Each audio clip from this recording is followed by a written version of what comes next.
exactly you joined ISIS?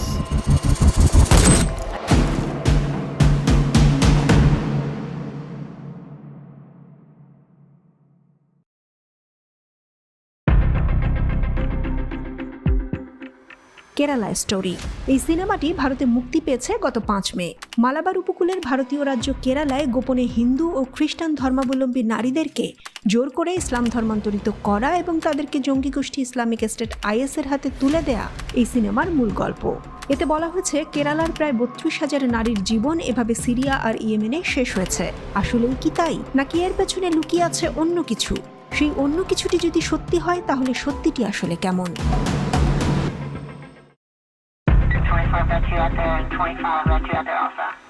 মিথ্যা প্রতিষ্ঠিত করার অন্যতম কৌশল হলো এত বড় মিথ্যা বলতে হবে যে মানুষ ভাববে এত বড় মিথ্যা তো হতেই পারে না। মিথ্যাটি বলতে হবে আত্মবিশ্বাসের সঙ্গে। আরেকটি কৌশল হলো একটি মিথ্যা বারবার বলা হলে তা সত্যের মতো শোনায়। এমন কৌশল আরও আছে, যেমন অর্ধসত্য বলা। অনেকগুলো সত্য তথ্যের মধ্যে একটি দুটি মিথ্যে তথ্য মিশিয়ে দিলে মানুষ সেগুলো সত্য ভেবে গ্রহণ করে ফেলে। এই কৌশলগুলো কিন্তু হিটলারও ব্যবহার করেছিল। কেরালা স্টোরি চলচ্চিত্রে এর পরিচালক সুদীপ সেন কি এসব কৌশলই ব্যবহার করেছেন? কোনো সত্য ঘটনা থেকে অনুপ্রাণিত হয়ে কেরালা স্টোরি তৈরি করা হয়েছে কিনা জানতে চাইলে কিছু রেফারেন্স দেন সুদীপ্ত সেন। যেমন কেরালার সাবেক মুখ্যমন্ত্রী VS আচ্যুতানন্দন 2010 সালে বলেছিলেন 20 বছরের মধ্যে কেরালা ইসলামিক স্টেট হয়ে যাবে। প্রদেশটির আরেক সাবেক মুখ্যমন্ত্রী ওমান চান্ডি ওই বছরেই জানান 2006 সাল থেকে 10 সাল পর্যন্ত 2667 জন নারী ইসলাম ধর্মান্তরিত হন। ওই বক্তব্যে ওই নারীদের IS এ যোগ দেওয়ার তথ্য কিন্তু নেই, জোরপূর্বক ধর্মান্তরিত করার কথাও নেই। আচ্যুতানন্দনের সেই বক্তব্যের পর 13 বছর পার হয়েছে।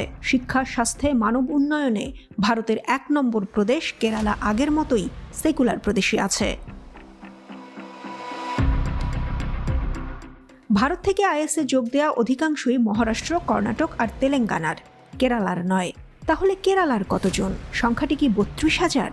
2017 সালের নভেম্বরে জাতিসংঘ জানিয়েছে 110টি দেশ থেকে 40,000 মানুষ ইরাক ও সিরিয়ায় IS এ যোগ দিয়েছে। জানা গেছে তাদের 80% পুরুষ। 2019 সালে ভারতের স্বরাষ্ট্র মন্ত্রণালয় থেকে বলা হয়েছে 155 IS সমর্থককে গ্রেপ্তারের কথা। এদের সবাই কিন্তু সরাসরি যোদ্ধা নয়।